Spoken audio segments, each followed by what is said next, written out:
So hello and welcome back to my channel.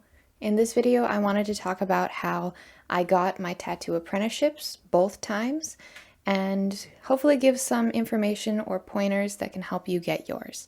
So if that's something that interests you, then stay tuned.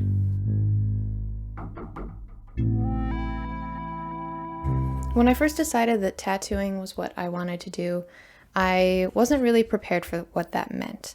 I didn't quite understand the industry, the career choice that meant. There's a lot that goes into it, and it's very consuming both physically and mentally. And it's not like any other job position where you go and apply and you spend 6 weeks training, you're good to go for a year until you get tired of it. This is a job where you go and you spend like at least 1 year training, and then it consumes the rest of your life forever. Or you go, you try it, you get burnt out, and then you decide it's not for you and you just do something else, there's no shame in that because at least you tried. So I have been a tattoo apprentice since January of 2020. I started my first apprenticeship the first week of January, and then I started my second apprenticeship the second week of June. And these are not overlapping, this is one after the other. And I lost my first apprenticeship, and I might make a video about that later on, but I lost my first apprenticeship and I had a couple weeks to get back on my feet and go get a second one. So I just kind of want to walk you through the process of how I was able to land both apprenticeships in such a short period of time. When I first started doing research this, I had explored different options. There is the option of teaching yourself, just not even going the tattoo apprenticeship route. And then there's the option of tattoo schools. And I'll talk about both of those options and why an apprenticeship was the right fit for me.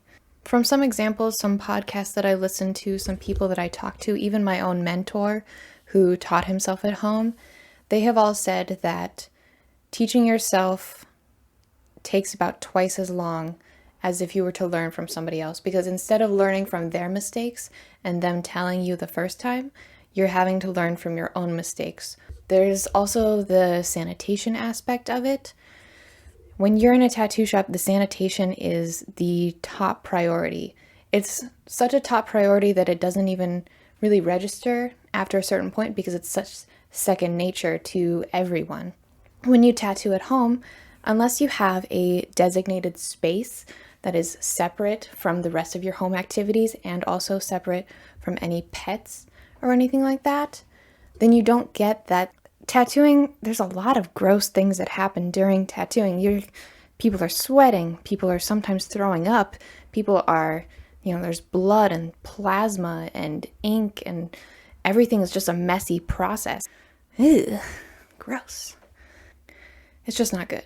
Also, when you are tattooing at home, teaching yourself how to tattoo, usually the people that do that have sort of like a pool of experimental people to pull from, whether it's cousins or friends or neighbors or word of mouth or, their buddies at the base, that sort of thing. And I had just moved across the country. I didn't really know anybody. I don't have any family out here. So I didn't have an unlimited pool of people that I could experiment on if I were to tattoo them. So because of those two reasons, because it would take so much longer, and because I didn't have enough people that I knew to experiment on, because of those two reasons, I ruled that out right away. Tattoo schools are they're a much newer thing, and they've become sort of a point of controversy in the tattoo industry because a lot of tattoo artists see them as a scam. I had done a bit of research. I didn't find a price for the nearest tattoo school near me. It is in Hollywood. It is like a 6-month program, but they work around your schedule so that it works around how many days a week you can attend. So if you can attend 5 days a week, it's about a 6-month thing. If it's less than that, it increases. After doing research on that, I realized that wasn't a good option for me because since tattoo artists in the area kind of look down on that, they don't count that as once you graduate from tattoo school, you get a job in a tattoo shop. They will just not let you in. Another reason was that it's an hour and a half away from me, and as a commute every day, I didn't really have the means to do that, so it just didn't seem very beneficial work-wise for me to do that. But in other states and or other countries, tattoo schools kind of have a different rap. In Oregon, it's mandatory that you attend at least a 6-month tattoo school course before you're able to get an apprenticeship and then get your license. And the cost of tattoo schools are about the same as what you would pay for a college degree. So pretty pricey for a career that you're not even guaranteed after you graduate, which I guess is the same for any schooling. I would not recommend tattoo schools at this time since they are not very well regulated and the industry has a very negative outlook on them, and I would not recommend tattooing at home for the same reasons. So I had looked over my options. I had looked at teaching myself, and I had looked at tattoo schools, and I had looked at the options of getting an apprenticeship. And out of those 3 options, getting an apprenticeship seemed like the only way to go. It would seem like the only way to be taken seriously and to be able to find work afterwards. I started preparation to get an apprenticeship in August of 2021. And for me, that meant financial preparation and artistic preparation. So from the research that I had done, I came to find out that in the United States, it's not mandatory by law to pay apprentices. Apprentices do not get paid, so usually they have to have some sort of nest egg savings or other source of income while they are learning. And apprenticeships can take usually from 1 year to 3 years, 5 years, I've heard from some people, but that just seems kind of excessive to me. But so during that period of time, you still have expenses, you still have to pay for like your own tattoo equipment and things like that. So you want to have some sort of financial responsibility to fall back on.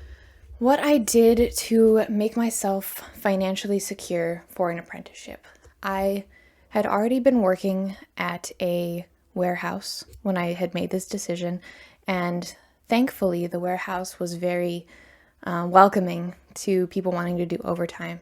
So for about 6 months, I worked 6 days a week, like about 60 hours a week or more, 60 to 70 hours a week, getting as much overtime as I could. I was constantly working, constantly trying to save up as much money as I could so that I could become an apprentice faster. And once I had saved up my goal amount, which if you're interested, my goal amount was $10,000, then I went down to part-time at the warehouse, so I was only working 3 days a week. I made it so that what I was working at the warehouse was enough to just meet my bare minimum of bills.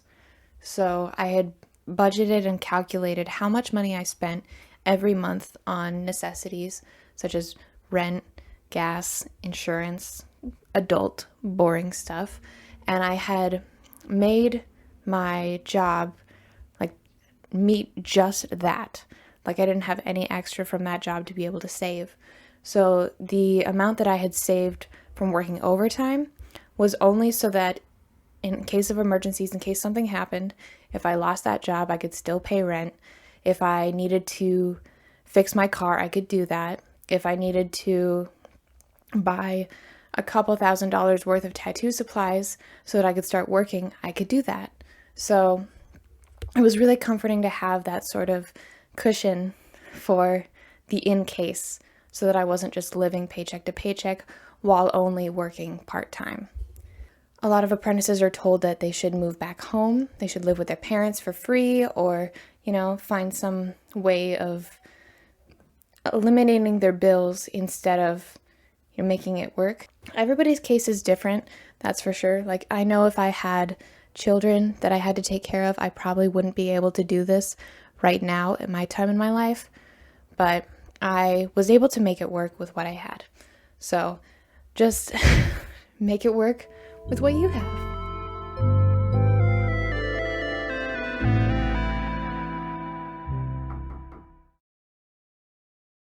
Once I dropped down to part-time at the warehouse, then I started working on my portfolio every other day. Every spare second that I had, I was working on my portfolio. Just drew as many things as I could. I redrew things, I re-inked things, I tore pages out of my sketchbook, redid them, cut them out, slapped them on other things. I was like maybe a third of the way through it, like barely even up to my standards, and I was following a few local tattoo shops on Instagram, and I saw one of them that they were looking for more artists. A lot of tattoo shops that when they are looking for artists, they say in big letters, no apprentices or something like that, and I didn't see that on this flyer, so I messaged them right away, and I told them that I was looking for an apprenticeship, that I had a portfolio, that it wasn't ready, and I knew it wasn't ready, but I was planning on approaching them later on. And they told me to just come in with what I have. They told me to come in with what I have. I could talk to them about it and we could see if we could work something out. And so the very next day, I did just that. I went into that shop with what I had in my portfolio. I had organized it as best as I could and had put in things in order as best as I could, but it was so meager. There was barely anything in it. And they looked at it. They asked me about what I was looking for as far as a job. I told them my expectations, that I knew that apprentices didn't get paid. I knew that it was a lot of labor in return for payment, and I knew that it was like a year or longer sort of endeavor. And that was okay with me. I didn't mind that. And they told me to come back the next week once I got everything sorted out with my work schedule.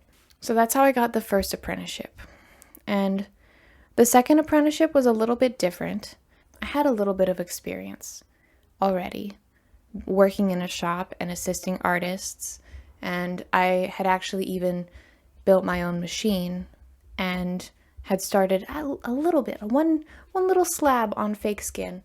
So when I went in to get my second apprenticeship after I lost my first one, a lot of the artists were a lot more welcoming to me.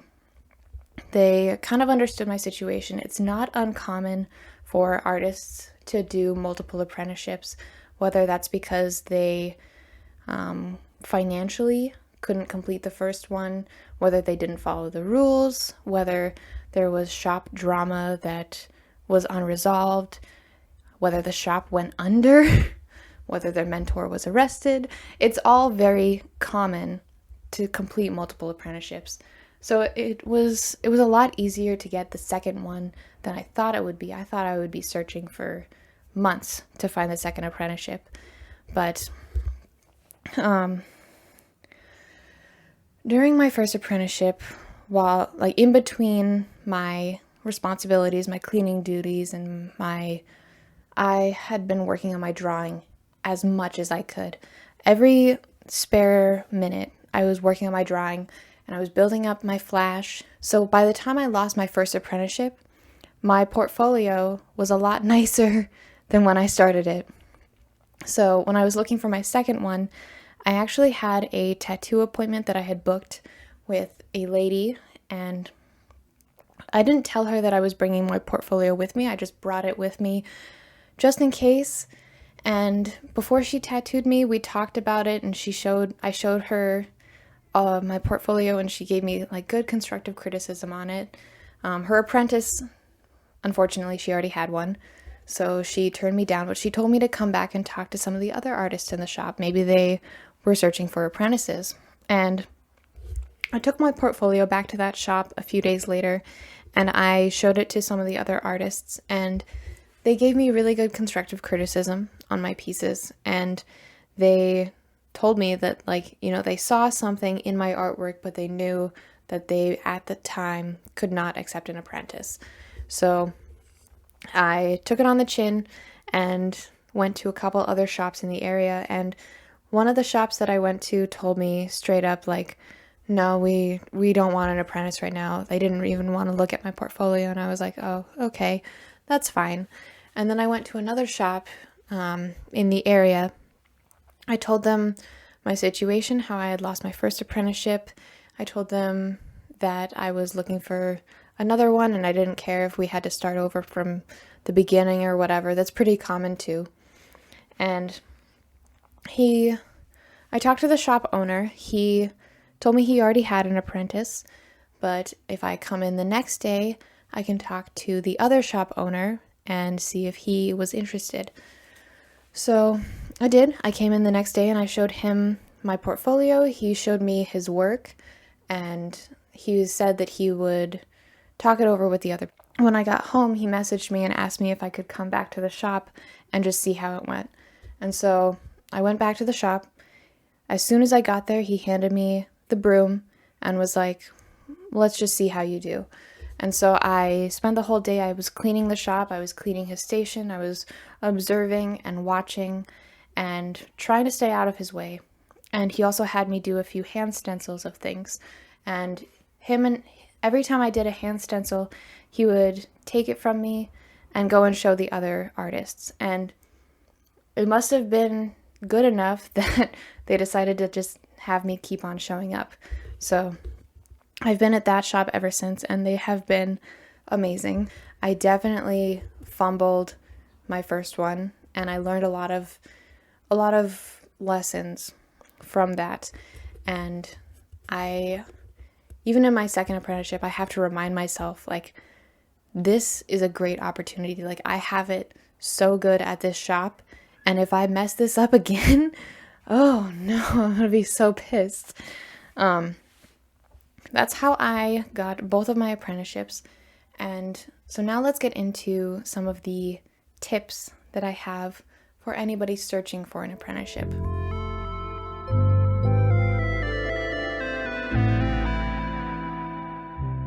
And I know that it's different based on region.